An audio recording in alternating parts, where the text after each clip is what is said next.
Everyone, ay Pastor Damaka, Apostolic Believers of Christ International, Bishop Samuel. The program like is share, subscribe, and press notification bell for update every day the new videos. Thank you so much. God bless us all. Magandang umaga po sa lahat sa ating mga viewers, listeners dito po sa ating YouTube channel, sa Facebook. Naway ang kapayapaan at habag biyaya ng Diyos ay suma sa atin sa magitan ng ating Panginoon sa Kristo. Ito po lingkod, Pastor Damaka, Apostolic Believers of Christ International. Ay pati sa oras nito ay sa lahat, magpasalamat tayo sa Panginoon sa kanyang kabutihan. Hindi po tayo pinabayaan ng Diyos sa bawat araw. Patuloy po tayo na ginagabayan ng Panginoon. Sa ating pagtulog ng gabi ay hindi po tayo pinabayaan sapagkat ang Panginoon po nating pinaglingkuran ay hindi po siya umiidlip. Mga kapatid, siya po ang Panginoon ng Israel na hindi po natutulog, na nag-ingat po sa atin mga kapatid. Kaya magpasalamat tayo sa ating pagising dahil mga kapatid na yan po sinabi ng Biblia na ang Panginoon ng Israel na ating pinlingkuran ay hindi po siya umidlip. Ayon po sa Psalms 121 verse 3 up to 4 mga kapatid, ito po sinabi ng Biblia.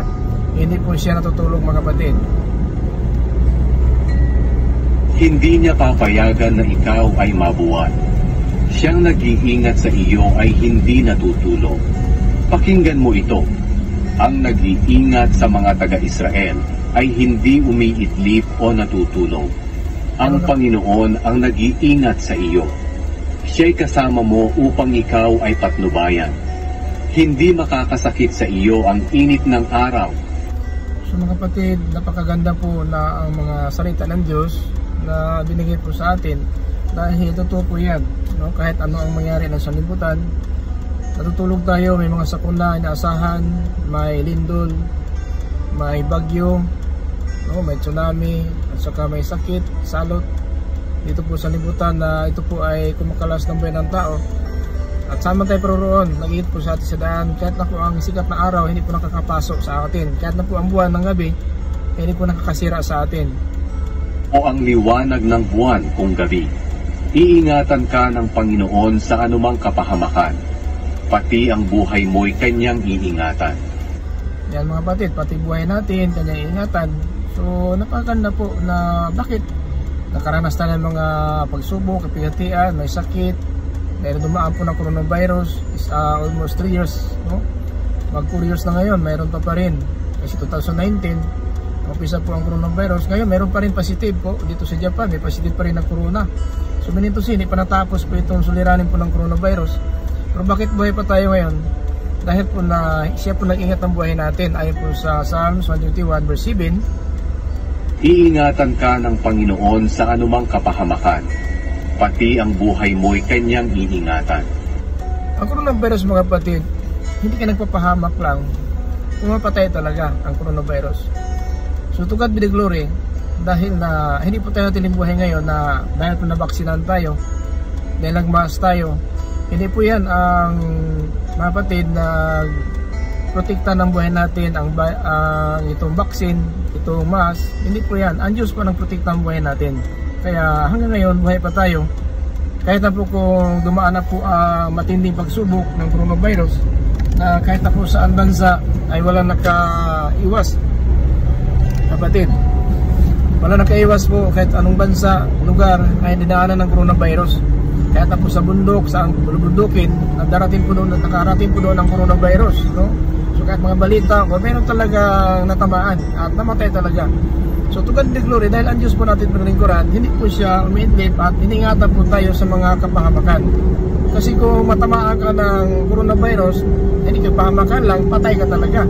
Ang masakla pa, kung corona talaga ang namatayan, 24 hours lang po, i-cremate ka agad. So hindi mo na makita, umalis sa bahay po, hindi po na mamaalam. So pagbalik sa bahay ay abo na po, kasi na-cremate na po, 24 hours lang, ayon po sa pasya na ating mahal na former Pangulong Rodrigo Duterte. Kung corona po ang namatayan is 24 hours lang, kailangan i-cremate. Yung example natin kung sa Japan ka, may namatay na kamag-anak sa Pilipinas, ay hindi ka na makarating doon, makita mo pa ang kanyang katawan kasi susunugin na po yan, no? So ganyan po ang ating kalagayan na dumaan po coronavirus, napakatindi po, pero ang Panginoon po talaga, siya po nag-ingat sa atin na anong kapahamakan. Kasi sinabi ko na nga, ang coronavirus hindi po nagpapahama kundi pumapatay, no? So kahit po lindol, bagyo, tsunami ay kumakalas ng buhay din. Digmaan, kapatid, ay kumakalas ng buhay. Pero to God be the glory, dahil safe po tayo. Alam po ng Diyos na pinaprotektahan po tayo niya, dahil po na ang Diyos po na ating pinaglingkuran ay hindi po Diyos natutulog, hindi po umiidlip. Dito po sa verse 8 mga kapatid, pakinggan natin Psalms 121 verse 8. Iingatan ka ng Panginoon sa anumang kapahamakan, pati ang buhay mo'y kanyang iingatan. Ang Panginoon ang mag-iingat sa iyo nasaan ka man, ngayon at magpakailanman. Amen. So, ang Panginoon ang mag-iingat sa iyo nasaan ka man, ngayon magpakailanman. Kahit saan tayo, kaya huwag tayo matakot. Saan tayo magpunta, basta ang importante ang Diyos kasama po natin. Ang problema lang, mga kapatid, saan tayo magpunta, ang Diyos wala. Yan po ang mapahamag po tayo. Sapagkat kahit si Moises nang kumakawa sa Panginoon, na kung hindi mo kami samahan doon sa Kanaan, wag mo lang kami paalisin dito sa bundok na ito.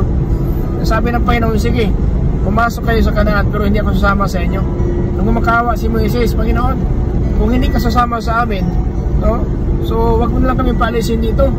Kasi galit na galit ang Panginoon po nang ginawa po ng mga Israelita, nagsamba na po sila ng mga Diyos-Diyosan. Kaya ang galit ng Panginoon talaga ay matindi. At nakapagsabi ang Panginoon kay Moises na hindi ko sasamahan. Sige, umalis ka dito, papunta ka sa Egypto, pero hindi ko kayo sasamahan. Pakinggan natin sa Exodus 33 verse 1 up to 7. Ito sinabi ng Panginoon. Sinabi ng Panginoon kay Moises, umalis ka sa lugar na ito, kasama ang mga mamamayang inilabas mo sa Ehipto, at pumunta kayo sa lupaing ipinangako ko kina Abraham, Isaac, at Jacob. Sinabi ko sa kanila noon na ibibigay ko ang mga lupaing ito sa kanilang mga salinlahi. Pauunahin ko ang anghel sa inyo, at itataboy ko ang mga Kananeo, Amoreo, Hiteo, Perezeo, Hiveo at Jebuseo sa lugar na iyon. Kayo lang ang pupunta roon sa maganda at masaganang lupain. Hindi ko kayo sasamahan dahil matigas ang mga ulo ninyo. At diba? So yun po ang sinabi ng dahil matigas ang ulo ninyo. Kaya kung wala ang Panginoon natin, wala tayong magawa at saka mapahamak tayo. Si Moises po, nang kumakawa sa Panginoon, tuloy natin. Baka mapatay ko pa kayo habang nasa daan. Nang marinig ng mga tao ang masasakit na salitang ito, labis silang nalungkot at hindi nila isinuot ang kanilang mga alahas. So dahil po na alahas na yon ay nagkasala po ang Israel, nagpagawa po sila ng Diyos-Diyos ang baka. At dahil na naramdaman nila talaga, dahil po na ginawa nila, ang Panginoon hindi sasama sa kanila, hinubad nila ang kanilang mga alahas. Kasi yun po ang dahilan na ginawa nila ng larawan po ng guyang baka at sinasamba, pinagpistahan po nila. Yun po ang galit ng Diyos talaga ay matindi. At sabi niya kay Moises, sige, punta kayo sa lupain na pinangako ko sa mga ninong, kay Abraham, kay Isaac, kay Jacob, pero hindi ako sasama sa inyo. Dahil po mga kapatid, na matigas po ang ulo ng Israel talaga, nagawa ng Diyusan sila, at saka yun ang galit ng Diyos po ay natili, mga kapatid, na talagang nagmamakaawa si Moises. Tuloy natin sa verse 4. Sapagkat iniutos ng Panginoon kay Moises na sabihin ito sa mga Israelita, napakatigas ng ulo ninyo. Kung sasamahan ko kayo, kahit nasa sandaling panahon lang, baka mapatay ko pa kayo. Ngayon, hubarin ninyo ang mga alahas ninyo hanggang sa makapagdesisyon ako kung ano ang gagawin ko sa inyo. So pinahubad ng Panginoon ang alahas na yun habang papasok po sa Kanaan. Pero hindi po bawal ang alahas. Pinahubad nyo sa panahon na yun kasi ang Panginoon talaga galit na galit sa kanila. Pero hindi na sinabi na bawal ang alahas. Pero ipinagbawal ito kapag tayo po harap sa pagsamba, wala talaga ito. Pero hindi naman bawal kung magsuot ka nito basta hindi po panahon ng pagsamba. At saka huwag ka magsuot ng alahas kung ito po ay para po na parangalan ka ng tao at sabihin na mayaman ka. Iba na po yan, magmamataas na po yan. So hindi bawal po tulad ng wedding ring. Hindi po bawal yan, alahas din yun. So Kasi may iba ngayon na sikta na bawal ang alahas. So, sa kanila po yan.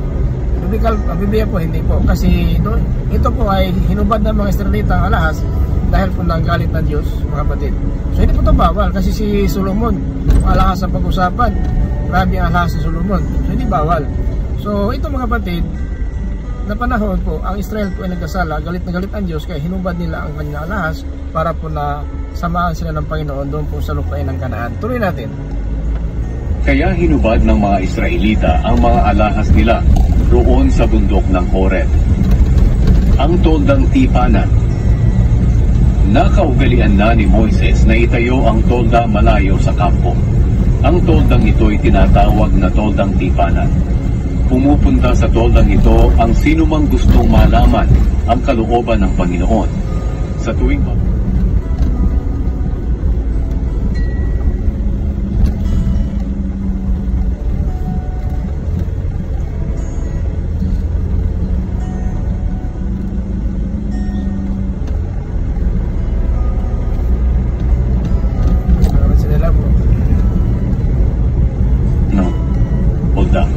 habang nakikipag-usap ang Panginoon sa kanya.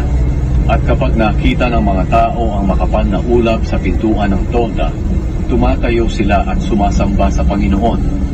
Ito mga kapatid na sistema po, sa panahon po ni Moises, ang simbahan, iba sa kanilang kampo, itong pinatirahan nila, ang simbahan po sa kabilang dako ay tinatayo po ito. Para itong parang karnabal, pinapasalan po nila ang magagamitan ng simbahan kung saan sila magtayo. Doon po tinatayo nila ayon po sa pasya ng Panginoon, sapagkat pag-araw ang ulap po ay nanguna sa kanila yung ulap, at kung saan hinto ang ulap, doon sila maglagay ng kanilang tirahan o kampo. Din doon sa kampo na yon, sa kabilang dako, nandun ang simbahan, tinayo po nila. Kung saan po ang ulap, pag aalis ang ulap, aalis din sila. Kung saan maghinto ang ulap, doon sila hinto din. Pag abutan sila ng gabi, yung naman, apoy ng gabi, nanguna po sa kanila, para po kung saan sila direksyon, saan sila mapunta, yung apoy po nanguna, no? At saan maghinto ang apoy, yun po ay magawa sila doon ng tulda upang sila ay mananahan doon. At yung simbahan, gagawa sila ng simbahan na itong tipanan. Doon po ilagay ang kaba ng tipan ng Diyos na nakalagay sa putos.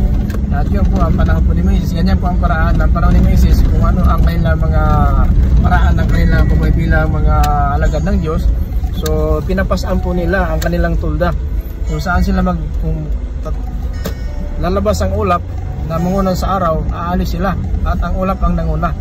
At kung gabi naman, yung apoy ng Panginoon nanguna po sa kanila, at kung saan hinto yung apoy, doon sila magtulda. So yan mga kapatid, doon sila maghimo ng kampo.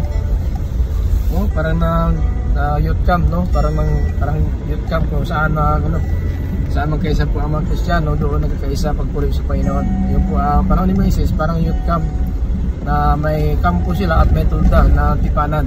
Sabihin, nandoon ang Biblia, kung sa panahon natin yung Bible. So nandoon po sa simbahan ngayon, sa ating panahon, simbahan po yan. So ganyan po mga kapatid, na ang Panginoon talaga ay galit na galit sa mga Israelita dahil po nagsamba sa Diyos na baka. So yan mga kapatid, ngayon ang Panginoon po na Israel ay hindi umiidlip tulad natin Panginoon na inasahan, isa lang Diyos na ating pinaglingkuran, ang Diyos ng Israel. Ganon din ang Diyos natin na hindi po natutulog, hindi umiidlip at nagbantay po sa atin ng kapahamakan, na hindi po tayo mapahamak sapagkat Diyos po siya na mapagmahal, mabagin at mapagbiyaya. Kaya yun po mga kapatid, ating pag-asa sa bawat araw, sinisik natin ang kasulatan para malaman natin ang kalooban ng Diyos. Dahil ganyan po talaga mga kapatid ang kalagayan natin. Kaya ang gagawin natin mga kapatid sa bawat araw, makinig tayo ng aral ng Diyos para po na malaman natin kung ano ang kalooban ng Diyos, sapagkat hindi siya natutulog, binabantayan po tayo. Pero tayo lang kaya kung nagbabantay ba tayo ng kanyang mga utos. Pero ang Diyos po, hindi natutulog, no? Kahit ako masama ang buhay ng tao, pero nandiyan pa rin ang Diyos, nagbigay ng hininga, nagbigay ng lakas, nagbigay po siya ng mga pangailangan ng mga masamang tao. So ano pa kaya kung mamaya ng matuwid, mas lalo na po ang pumapala sa binigay niya sa mga masama na ating makita. Kaya magpatuloy lang po tayo mga kapatid na maglingkod at saliksikin ang kasulatan, makinig tayo ng aral ng Diyos, at paano marami tayong matutunan. At sabihin ito mga kapatid, ay tayo po ay mabuhay ang pag-asa natin, na ang Diyos na pinaglingkuran natin, hindi po natutulog, ayon po sa kanyang sinasabi na ating binabasa mga kapatid dito po sa Psalms 121 in verse 7 mga kapatid up to 8. Iingatan ka ng Panginoon sa anumang kapahamakan, pati ang buhay mo'y kanyang iingatan. Ang Panginoon ang mag-iingat sa iyo nasaan ka man, ngayon at magpakailanman. Amen. So mga kapatid, itong background na ito po ang compose ko ng 2019. Ito po mga verse po ating kinumpose po na ingatan ka ng Panginoon. Ang title ng kanta na ito, itong background natin, ako po ang nag-compose nito. Kahit searching nyo sa YouTube, ingatan ka ng Panginoon, lalabas po yan. Mayroon lyrics na po yan sa YouTube, ingatan ka ng Panginoon. So lalabas po yan sa YouTube channel na yun na po, ito kinukompose ko po ito na 2019, no? 2019 January to February. Kinukompose po itong awitin na ito dito po sa talata na ito sa Psalms 121 verse 3 up to 8. So ito mga kapatid na ating kinukompose na awitin. So kaya mga kapatid, huwag natin kalimutan na hindi po tayo ang nag-ingat ating sarili. Hindi po tayo mga kapatid nagpapasagana ng ating buhay, hindi po ang Diyos, no? Kundi po ang Diyos ang nagpapasagana sa ating pamumuhay, pagpapala galing po sa Panginoon. So maraming salamat mga kapatid sa oras na ito, na sana po ay gustuhan natin ang mga video na ito na ating ginagawa. I-like and share lang po natin ang salita ng Diyos. Don't forget to post the notification bell for update every day the new videos. Thank you so much. God bless us all. And bye-bye.